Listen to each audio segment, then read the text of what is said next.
Absurd է քննարկել, որ գնում է ստորագրելու մի փաստաթուղթ, որի մասին ժողովուրդը հավաքական առումով տեղյակ չէ։ Այս դիրքերով բանակցողը կարող է հասնել նրան, որ ադրբեջանցիները դուրս գան մեր երկրի տարածքից, ցանկացած մեկով խոսի Արցախի ժողովրդի իրավունքների մասին, կարող են համարվել ռևանշիստներ եւ համապատասխան քրեական հոդվածը կարել նրա նկատմամբ։ Ադրբեջանն արդեն խոսել է Մինսկի խմբի համանախագահության ֆորմատի չեղարկման մասին, էլ չեմ ասում բնականաբար 300 կամ 350 հազար ադրբեջանցու Հայաստան բերելու իրենց տեսլականը։ Պատերազմից հետո Նիկոլ Փաշինյանը ծնկած վիճակում էր, հիմա ընդհանրապես տապալված է գետնին։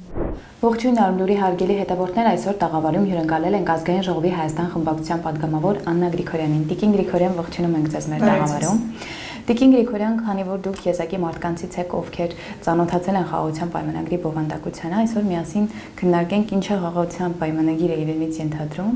Առաջին հարցը եւ թերևս ամենակարևորը, որից խաղաղության պայմանագրից ակնկալիք ունի հանրությունը, արդյոք գերիների եւ անհետ կորածների մասին կետ կա խաղաղության պայմանագրում, որը ենթադրում է Հայաստանին պետք է վերադարձվեն բոլոր գերիները։ Իրականում ես 4 падգամավորներից մեկն եմ, ով հնարավորություններ ինչ-որ փուլում ծանոթանալ այդ բանակցվող փաստաթղթին եւ հետո ակնհայտ դարձավ, որ ադրբեջանական կողմը ընդգծված կերպով դժգոհ էր այն հանգամանքից, որ Հայաստանի Հանրապետության ընդդիմությունը կարող է ծանոթանալ այդ փաստաթղթին եւ իր դիրքորոշումները հայտնել եւ մարդկանց փոխանցել անհանգստությունները, որ փաստացի կան եւ հիմա էլ մենք տեսնում ենք։ Եվ Նիկոլ Փաշինյանը հետևաբար լսելով ադրբեջանական կողմի դժգոհությունները արգելեց, որպեսզի մենք падգամավորներով գնանք եւ տեսնենք այդ պայմանագիրը եւ հետո գիտեք, որ դատարան ենք դիմել, հիմա գործընթացն է գնում, բայց մինչեւ բուն բովանդակությանն անցնելը ես ուզում եմ ասել, որ սա իսկապես խայտառակություն է, երբ հայտարարվում է, որ արդեն բանակցվել է, ավարտվել է, նույնիսկ բանակցությունների ընթացքում մեզնից գաղտնի պահելու որևէ հիմք չունեին, որովհետեւ դա իրենց ոչ թե ցանկությունների տիրույթում էր, այլ իրենց պարտականությունների եւ մեր լիազորությունների տիրույթում էր գնալ եւ ծանոթանալ այդ փաստաթղթին։ Բայց նույնիսկ հիմա ավարտելուց հետո, երբ ոչ մենք գիտենք դրան այնտեղ ինչ է գրված, նույնիսկ ԿՊ մեծամասնությունն է այնտեղ չգիտի, հա, կետարկետ ինչ է ներառված, բայց абսուրդ է քննարկել, որ գնում է ստորագրելու մի փաստաթուղթ, որի մասին ժողովուրդը հավաքական առումով տեղյակ չէ։ Բայց իհարկե կան կետեր, որոնք ակնհայտորեն ներգրաված չեն, ներառված չեն փաստաթղթի մեջ, որոնք հիմնական խնդիրներն են։ Այսինքն հարաբերությունների կարգավորումը ենթադրում է, որ երկու կողմերն ունեն միմյանց հետ խնդիրներ, այդ խնդիրները լուծվել են եւ կնքվում է միմյանց հետ պայմանագիր։ Եվ այդ պայմանագրի մեջ ճիշտ եք ասում ներառված չէ գերիների հարցը։ Այսինքն մեր հիմնական խնդիրներից մեկը մեր հայրենակիցներին Հայաստան վերադարձնելն է։ Դա բանակցությունների մաս չի կազմում։ Դե հիմա ինձ խնդրում եմ բացատրեք, դա ոնց կարող է կոչվել խաղաղության պայմանագիր, հարաբերությունների կարգավորման մասին պայմանագիր։ Երբ այդ թուղթը ստորագրելուց առաջ եւ թուղթը ստորագրելուց հետո էլ մեր հայրենակիցները շարունակելու են գտնվել Բաքվի բանտում։ Եվ մենք սա ենք ասում ենք, դու չես կարող ստորագրել մի փաստաթուղթ, որով քո բոլոր խնդիրները մնացել են, եւ դու ուղղակի բերում ես մի փաստաթուղթ, որով ամրագրվում է Ադրբեջանի կողմից առաջ դրված բոլոր պահանջները, սա ուղղակի абսուրդ է։ Գերիների հարցը չկա։ Եթե հետագային գնանք մեր տարածքների դեօկուպացիայի հարցը չկա։ Այո, դա հաջորդ հարցս էր։ Օրինակ Ադրբեջանը 139 քառակուսի կիլոմետր Հայաստանի ինքնիշխան տարածքից պարզապես զավթել է, առաջ է եկել եւ մենք պահանջներ չենք դնում կառավարական իշխանական մակարդակով Ադրբեջանի առաջ։ Դա եւս ինչպես հասկացանք չկա խաղաղության պայմանագրում։ Չկա, որպես մարդ, ով նաեւ ծանոթացել է փաստաթղթին,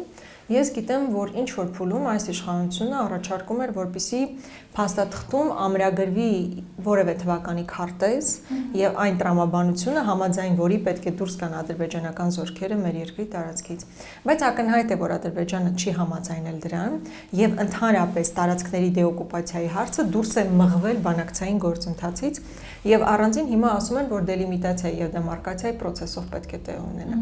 Դելիմիտացիան դեմարկացիայի process-ը կանոնակարգով է սահմանվում, այսինքն այն կանոնակարգը, որ վավերացվել է ԿՊ մեծամասնության կողմից, նույնիսկ այդ կանոնակարգի մեջ որևէ թվականի քարտեզ ներառված չէ։ Հետևաբար, երբ մենք ասում ենք, լսեք, դուք հարց չեք դրել բանակցություններով, հարց չեք դրել այս պայմանագրով մեր երկրի տարածքների դեօկուպացիայի հարցը, ասում են, դե լավ, այստեղ չենք կարել, բայց առանձին սահմանազատման գործընթացով կանենք։ Գնում ենք հասկանալու սահմանազատման գործընթացով դա երբ է տեղի ունենալու, ասում են, գիտեք, մենք չենք կարող ասել, օրինակ Սյունիքից երբ դուրս կգան, դե դա դեռ պետք է բանակցվել, դե պետք է խոսել, իսկ ակնհայտ չի, որ այս դիրքերով բանակցողը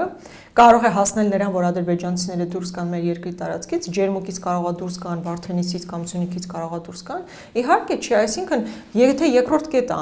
ամրագրենք, հա, այս փաստաթղթով որևէ տարբերություն մեծ համար չի ստեղծում մեր տարածքների առումով։ Այն որ այդքան հայտարարում են մենք իրական Հայաստանի գաղափարախոսներն ենք, դրակրողներն են, մեր երկրի տարածքային ամբողջականություն 27 ու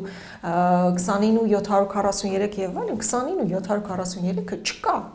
Հիմա եթե ձեր գաղափարախոսությունն իրական Հայաստանն է կոնկրետ տարածքով, բայց տարածքի հարցը ինչու՞ չես կարողանում լուծել այդ փաստաթղթով։ Բա դա եթե սկզբունքը, ուրեմն սկզբունքերն հետապնդի այդ հարցը։ Ձեր բարձրացրած հարցերը երբևէ ՔՊ խմբակցության որևէ պատգամավորի տվել եք, ասացիք նրանք մեծամասնությունը կետերի բովանդակությունն ու նույնիսկ պարունակությունը չգիտի։ Պատասխանել են ձեր տված հարցերին երբևէ։ Դե իրանք ասում են մի օր կլինի, ինչ որ փուլում կլինի, բայց բոլորս հասկանում ենք, որ եթե այս փուլում չի լուծվում այդ հարցը, եթե պայմանագիր է ստորագրում եւ դեռ քո տարածքում են իրանք գտնվում, դա ոչ մի փուլում չի լուծվելու։ Խի Ալիևի նկրտումները չենք տեսնում, չենք լսում, թե ինչպես է կոչվում Հայաստանն առհասարակ, թե ինչպիսի ռազմավարական հեռանկար է պատկերացնում Հայաստանի համար, այս տրամաբանությամբ իրանք երբևէ դուրս կգան, բայց պայմանագրով պետք է այդ հարցերը կարգավորեն։ Եթե պայմանագրով գերիների վերադարձը չես կարգավորում, մեր երկրի տարածքների ազատագրումը չես կարգավորում ու հայտարարում ես նաև, որ ռազմական ճանապարհով մեր տարածքների վերադարձի հարց մենք չենք նախատեսում։ Բայց ռազմական ճանապարհով չես նախատեսում, պայմանագրով չես նախատեսում, սահմանազատման գործընթացով էլ հիմքերը չես ստեղծել, որովհետեւ չենք նախատեսում տարածքների։ Հետո մեծ այո, իհարկե, հետո մեծ կխոսան, բա իրական Հայաստան, այսպես մեր տարածքային ամբողջականություն եւ այլն։ Այսինքն երկրորդ կարևորագույն կետը մեզ համար տարածքային ամբողջականության պահպանման կետը արդեն իսկ հնարավոր չէ, որովհետեւ ոչ մի ձև սկզբունքի մակարդակով ներառված չէ այս փաստաթղթում։ Տիկին Գրիգորյան, եթե փորձենք այսքանով հասկանալ, որ նույնիսկ տարածքների գերիների մասով որևէ կետ չկա, ապա կա կետ փախստականների մասին, որովհետև խոսվում էր, որ խաղաղության պայմանագրով երկկողմ փախստականները պետք է վերադառնան իրենց հայրենիք, օրինակ արցախցիները հետ վերադառնան Արցախ, Սումգայիթի ջարդերի ժամանակ տեղահանվածները վերադառնան իրենց բնակավայրերը, սրա մասին որևէ խոսք եղել է խաղաղության։ Ի սկզբանե եղել են քննարկումներ եւ այդ պայմանագրի մեջ էլ ինչ որ կետեր ներառված էր, բայց մի փուլում դա ընդհանրապես դուրս է եկել բանակցային փաթեթից եւ տրամաբանությունն այն ժամանակ մեզ այսպես էին բացատրում. եկեք մենք չխոսենք Արցախի ժողովրդի վերադարձի իրավունքի մասին, որպեսզի ադրբեջանցիները չխոսեն այդ պայմանական 300-350 հազար ադրբեջանցիների Հայաստան գալու մասին։ Նախ սրանք համարժեք կոնցեպտներ չեն եւ Արցախի ժողովրդի վերադարձը Արցախ նույնական չէ, հա, այստեղից գնացած ադրբեջանցիների վերադարձի մասով, այսինքն սրանք շատ տարբեր բաներ են, կարող շատ երկար խոսենք, բայց արձանագրենք, որ սրանք տարբեր երևույթներ են, բայց դրանով հանդերձ, լավ, այս իշխանությունը հրաժարվել է բանակցությունների մաս դարձնել Արցախի ժողովրդի վերադարձի հարցը, այն հույսով, որ ադրբեջանցիներն չեն առաջ չեն տանի իրենց այդ պնդումը։ Արդյունքում ստացվեց ինչ, որ մենք չենք խոսում Արցախի ժողովրդի վերադարձի իրավունքի մասին, իրենք շարունակաբար խոսում են 300 կամ 350 հազար ադրբեջանցի Հայաստան էլ չեն ասում արևմտյան Ադրբեջան գալու մասին, եւ դա ոչ միայն խոսում են, ոչ միայն որպես պահանջ են ներկայացնում, այլ նաեւ դրա համար համապատասխան աշխատանքներ են իրականացնում, միջազգային օրակարգ են դարձրել, տարբեր երկրների ներկայացուցիչների հետ այս թեմայով խոսում եւ առաջ են տանում, եւ այդ պահանջների մենյուում, որը ներկայացվում է Հայաստանի Հանրապետությանն այս իշխանություններին, հա, այդ պահանջը արկա է, այսինքն դու եթե նույնիսկ չես խոսում դրա մասին, ինչ անթույլատրելի է, իրենք միևնույն է ոչ միայն խոսում են, այլև հստակ օրակարգ են դարձրել եւ քո արժեվ են դնում եւ որպես պահանջ են դնում եւ միջազգային հանրության համար ընկալելի թեզ են դարձրել դա։ Այսինքն այս կարևորագույն հարցում էլ իրենք լրիվ դուրս են մնացել process-ից։ Այսինքն Հայաստանի Հանրապետության իշխանությունները, կառավարությունը այս դեպքում որևէ պահանջ չի ներկայացրել խաղաղության պայմանագրով Ադրբեջանին։ Որևէ պահանջ չկա, որ իրականացվել է։ Տեսեք, հիմա երրորդ բանը ամփոփեցինք, չէ՞, առաջինը գերիները, տարածքային ամբողջականության հարցը, փախստականների հարցը,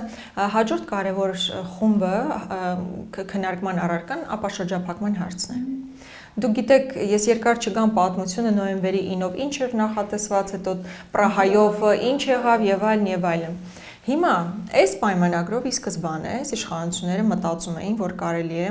ֆիքսել, որ գոնե ապաշրջափակումը տեղի ունենում երկրների սուվերենության, իրավազորության ներքո եւ լինելու է փոխադարձության սկզբունք, այն ինչ որ մշտապես հայտարարվել է։ Բայց Ադրբեջանը դրան էլ չի համաձայնել։ Այսինքն սկզբունքի մակարդակով ինքնիշխանությունը, իրավազորությունը, փոխադարձությունը համաձայն չի եղել, որպեսզի ամրագրվի այս փաստաթղթում։ Այսինքն խոսքը նրա մասին չէ, որ այս փաստաթղթով պետք է գրվեր, որ այս ճանապարհն այսպես պետք է գնա, հա, այս մեկը, այսինքն մանրամասն տեխնիկական տվյալների մասին չի խոսքը, սկզբունքի մակարդակով չկա ամրագրում, այսինքն Ադրբեջանը չի ընդունել այդ առաջարկը այս իշխանությունների, որ ամրագրվի, որ մեր տարածքային ամբողջականության մասը լինելու այդ ճանապարհները, մեր իրավազորությունն է լինելու, այսինքն տեսչական այլ մարմիններ ստուգումներ են անելու եւ այլն,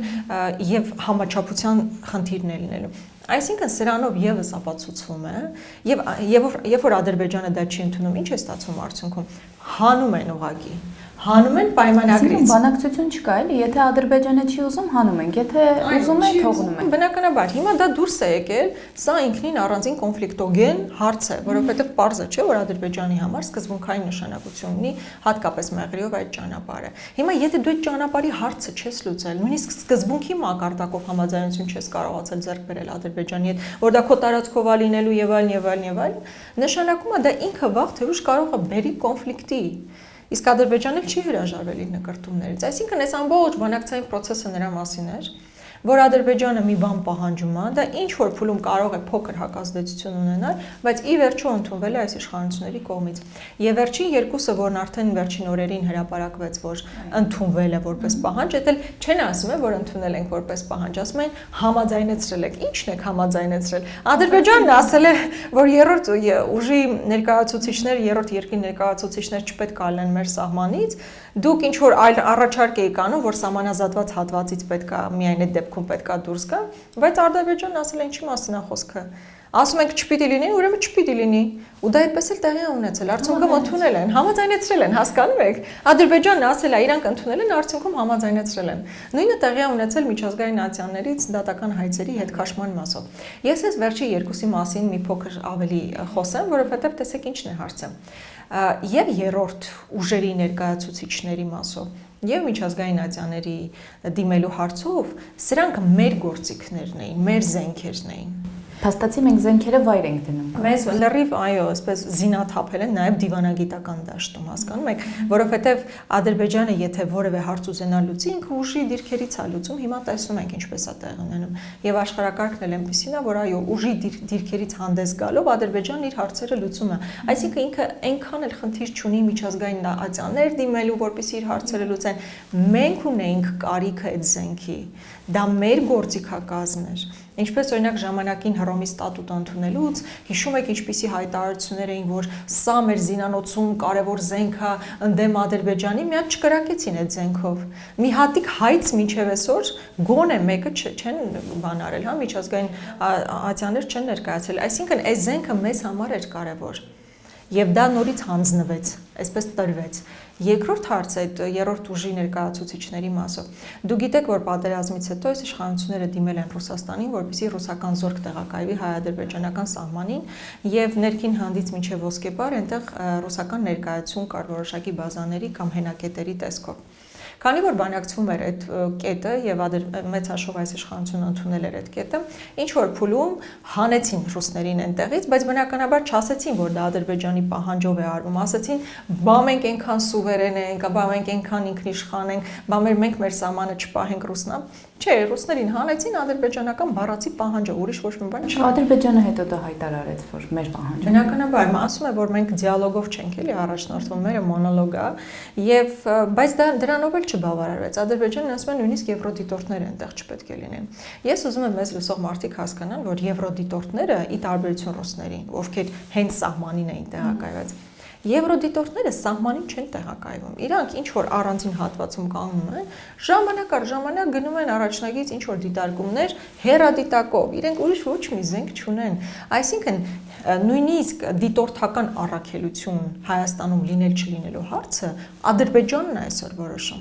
Բայց ես հիմա տարական մի բան եմ հարցում, դա ում է ձեռնտու, որ երրորդ ուժի ներկայացուցիչներ չլինեն սահմանի երկայնքով։ Այս իշխանությունը օրինակ ասում է, բայց չէ որ դա փոխադարձ է։ Չէ որ Ադրբեջանն էլ է պարտավորվում երրորդ ուժի ներկայացուցիչներ չունենալ։ Իսկ Ադրբեջանը այդ խնդիրը ունի։ Երբևէ ունեցել է։ Ադրբեջանը խնդիր ունի այլ երկրի ներկայացուցիչներ բերելու իր սահմանի կանգնի։ Այդ մենք ունենք այդ խնդիրը։ Այդ մենք ենք պարտված կողմը, այդ մենք ունենք պաշտպանվելու հնարավորությունների բազա ստեղծելու անհրաժեշտությունը։ Դա մեր խնդիրն է։ Հիմա եթե պատկերացրեք Ադրբեջանը զինվում է, Ադրբեջանը նոր բան արկածախնդրության է գնալու։ Մենք ոչ Իրանին կարանք ասենք, Իրան արի մեզ օգնի, որովհետեւ դու պարտավորել ես, որ այդ երկայնքով ոչ մի ուրիշ երկրի ներկայացուցիչ չի լինելու։ Ոչ Ռուսաստանին կարաս դիմես, ոչ Ֆրանսիային, ոչ, չգիտեմ, ՄԱԿ-ին նույնիսկ խաղապահ զորքեր, չգիտեմ ուրիշ ինչ ասել, հա։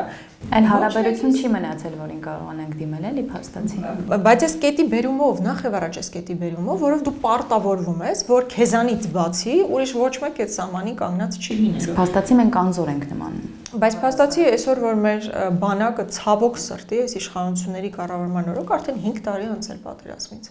Ու իրանք չեն կարողացել այնպիսի կարողություններ ստեղծել, բայց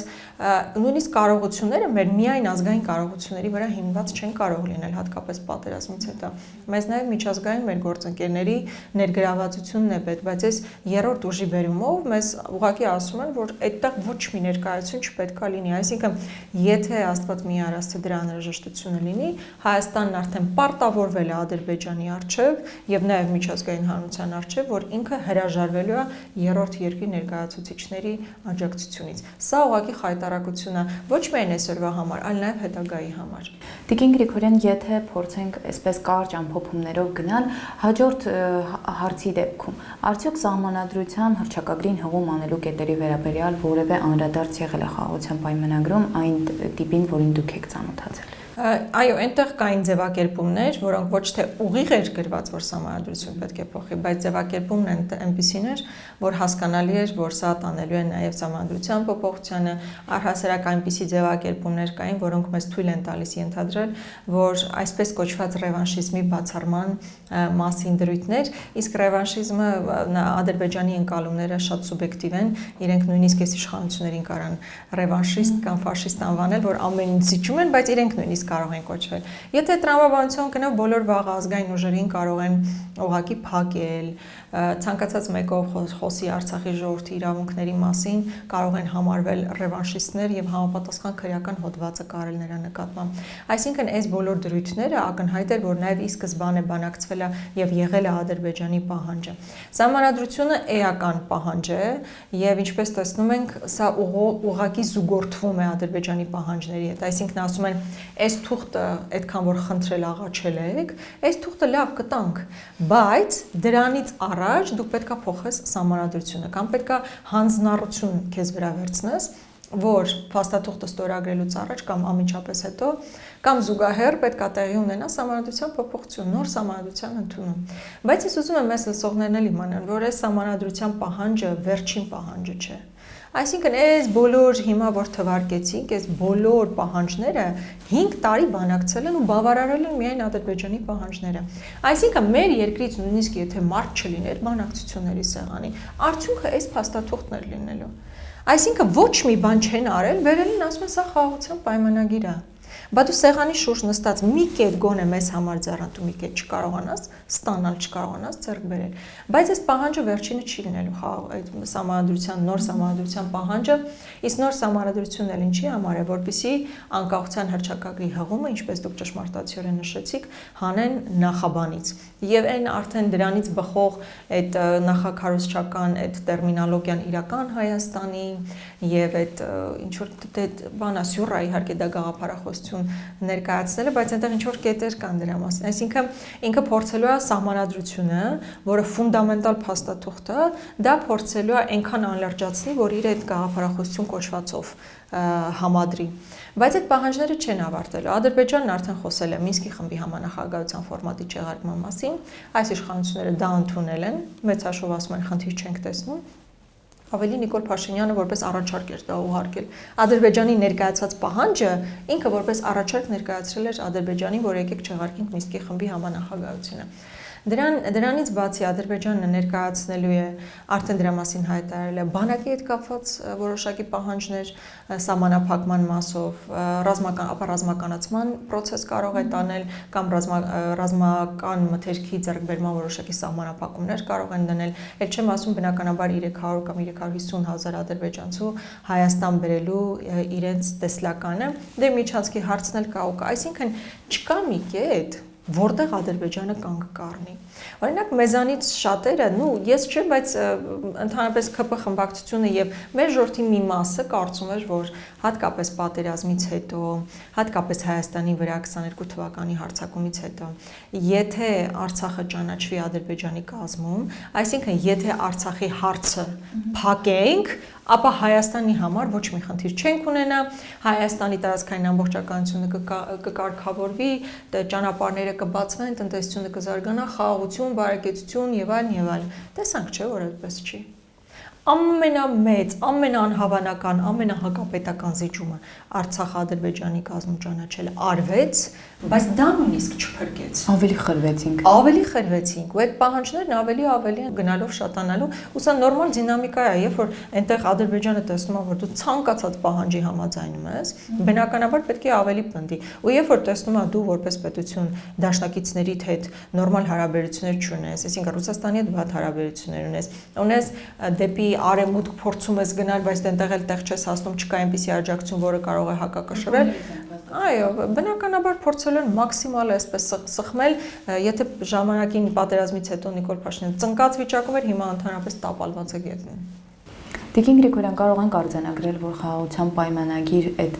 տերմինը, խաղաղության համաձայնագիրը, դա ոչ թե խաղաղություն է, այլ փաստացի Ադրբեջանի թելադրանքն է Հայաստանին։ Ես միանշանակ հենց այդպես էլ կարծում եմ, այո, չկա այնտեղ որևէ կետ, որով Հայաստանի Հանրապետությունը որևէ բան ձեռք է բերում եւ փաստացի արձանագրումն է բոլոր ադրբեջանական պահանջներին։ Իմ այս խոսքին սովորաբար ԿՊ-ականները արձագանքում են հետեւյալ կերպ, որ մենք ձեռք ենք բերելու խաղաղություն։ Իրականում այդ բառը այնքան է շահարկվում ու իրականում չափազանց լավ բառ է խաղաղությունը ու ես չեմ պատկերացնում Հայաստանի Հանրապետությունում մի մարդ, ով չի ուզում խաղաղություն։ Մենք սովորաբար ԿՊ-ականներն ինչ են ասում, այ դուք պատերազմ եք ուզում, եթե սա չեք ուզում, այո, եթե սա չեք ուզում, եթե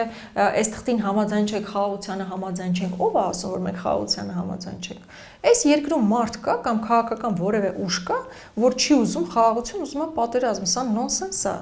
Իհարկե բոլորս ուզում ենք խաղաղություն, այլ բանը թե դուք այդ թուղթը որ բերում եք, ինչ կապ ունի խաղաղության հետ։ Դա որևէ առնչություն չունի խաղաղության հետ։ Դա ձեր ուղղակի վերարտադրվելու բանն է, փորձն է, եւ դա փորձելու եք այդ խաղաղության իլյուզիան վաճառել ժողովրդին։ Դա խաղաղություն չի, բայց իմ այդ փաստարկներին սովորաբար պատասխանում են հետեւյալ կերպ, որ պայմանագրում դրույթ կա, որ ճանաչում ենք միմյանց տարածքային ամբողջականությունը։ Դուք տեսել եք այդ դրույթը։ Այդ դրույթը միջազգային նորմա կարող է եւ ներգրաված լինի։ Այո, ենթադրեն գրված է, երկրները ճանաչում են միմյանց տարածքային ամբողջականությունը։ Նիկոլ Փաշինյանը քառակուսի մետրերով, կիլոմետրերով ճանաչել է Ադրբեջանի տարածքային ամբողջականությունը։ Ադրբեջանը, երբ որ ճանաչում է մեր տարածքային ամբողջականությունը, նշանակում է ավտոմատ ինքը պետքա դուրս գա մեր երկրի տարածքից, ճիշտ է։ Հիմա, երբ որ հարցնում ենք, երբ է դուրս գալու, ինչ եք ասում, դեռ չգիտենք, դեռ պետք է բանակցենք, դեռ պետք է հասկանանք, ոմանք էլ շատ անկեղծ այլ միջավայրերում ասում են, որ Ադրբեջանը երբեք էլ դուրս չի գալ մեր տարածքներից։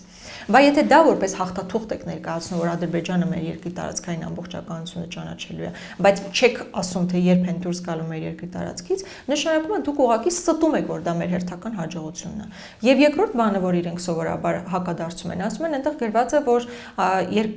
կողմերը զերծ են մնալու ուժի կիրառումից կամ ուժի սպառնալիքի կիրառումից։ Նախ այն, որ Հայաստանը ակնհայտորեն որևէ վտանգ չէր ներկայացնում եւ ուժի սպառնալիքի մասին Ադրբեջանը հեչ էլ անհանգստանալու կարիք չուներ այդ փաստը։ Հիմա ասում են, դե լավ չի, որ Ադրբեջանն ասում է, որ ուժի սպառնալիք չի կիրառելու։ Ադրբեջանը քանի նման համաձայնագիր է ստորագրել ու խախտել։ Այսինքն ձեր հույսը այդ փաստաթուղթն է, որ հələ նույնիսկ բանով են, ասենց վարկով են տվել, ասում են, այս թուղթը, որ ասենց նայում եք, կոնֆետի նման պահում են, էլի, այս թուղթը, հələ դուք միած ձեր սահմանադրությունը կփոխեք Մինսկի խմբի համանախագահությունն էլ կվերանա, Մինսկի խումբը կվերանա։ Հետո նոր այդ թուղթի տակ կարողա ստորագրենք։ Հասկանում եք, այդ կոնֆետն էլ հələ իրական չի, կոնֆետը շատ հեռու միտեղ կախած է, դա էլ դեռ իրական չի։ Բայց այդ ուժի սպառնալիքի մասով էլ շատ զավեշտալի է, երբ խոսում են, որ Ադրբեջանը ստանձնելու է հանձնառություն է վերցնելու, պատասխանատվություն է ստանձնելու, որ չի հարձակվելու։ Նոյեմբերի 9-ը կար, մինչև այդ տարբեր ֆորմատներ կային, Մինսկի խմբի համանախագահության, համանախագահող երկրների 5 հայտնի հայտարարություններ կան ուժի սպառնալիքի բացառման մասին։ Եվ հետո Ադրբեջանը ինչ արեց, 20 թվականին հարձակվեց, 21-ին հարձակվեց, 22-ին հարձակվեց, 23-ին Արցախի վրա հարձակվեց ու 24-ն էլ առանձին դրվագներով։ Այսինքն խոսել նրա մասին, վայ, որ տեսեք, այս կետը կա պայմանագրում եւ դա մեզ ծառնտու է, ուղղակի աբսուրդ է։ Հետևաբար իրենք գոնե ձևի համար չեն կարող օբյեկտիվորեն ցույց տալ մի կետ, որով մենք շահելու ենք։ Եվ մեզ լսողներն էլ պետք է իմանան, որ սա նախընտրական քարոզարշավի համար Ադրբեջանի կողմից տրամադրված բոնուս էր, ուրիշ ոչ մի բան, սա իրական խաղաղության հետ որևէ առնչություն չունի։ Այսինքն սա երաշխիք է, որ 26 թվականի խորհրդարանական ընտրություններում ԿՊ-ն ձեր բառերով ասեմ կվերարտադրվի Ադրբեջանի օգնությամբ, քանի որ այո, Ադրբեջանի համար ակնհայտ է, չէ՞, որ երանելի է, որ Նիկոլ Փաշինյանը այսքան տարի եղել է իշխանության, նրանից ստացել է անհնար ամեն ինչ, այո։ Ես գիտեք, մեկ-մեկ մտածում եմ, որ Ալիևը իր լավագույն երազներում չէր կարող պատկերացնել, որ կարող է այս ամեն ինչը ստանալ, որ կարող է նման ղեկավար լինի։ Ինձ թվում է երբեմն իրանք բարձա չէ, որ իրանք էլ չեն ուզում այդ պայմանագիրը ստորագրեն։ Ամեն անգամ անհավանական ինչ որ պահանջներ են ներկայացնում, այն հույսով, որ բարձա որ չէ, դիմացինը դժվար է այդ պահանջներն ընդունի, բայց ամեն անգամ ընդունում է Հայաստանը այդ պահանջները, իրանք ասում են՝ դե լավ, եթե սա էլ ընդունեց հաջորդ պահանջը, հաջորդ ավելի անիրատեսական պահանջը, անկեղծ եմ ասում, ես նույնիսկ կարծում եմ, որ իրանք իրենց մտքով չի անցել երբևէ, որ այդ պահանջները դնելուց կարող է բավարարվի։ Ոնց է պատկերացնում օրինակ Ադրբեջանի համար։ Իրենք իրենց համար էլ չէին պատկերացնի, որ կարող սահմանադրության հարց տնեին Հայաստանի առաջ ու ստիպեին, որ տանեին հանրաքվեի այդ հարցը։ Ու չնայած նրանք իրանք համարում են այս իշխանությունները, որ սա իրենց օրակարգն է, բայց աբսուրդ է, չէ, որ սա իրենց օրակարգը չէ։ Այսինքն սա իրական խաղաղության մասին չէ։ Ամբողջ հայ ժողովուրդը, բոլոր քաղաքական ուժերը, բոլոր անհատները ուզում են խաղաղություն, չեն կարող չուզենալ խաղաղություն։ Այլ բան է, որ այս թուղթը իրական խաղաղության հետ որևէ կապ չունի։ Շնորհակալություն Տիկին Գրիգորյան։ Կհանդիպենք։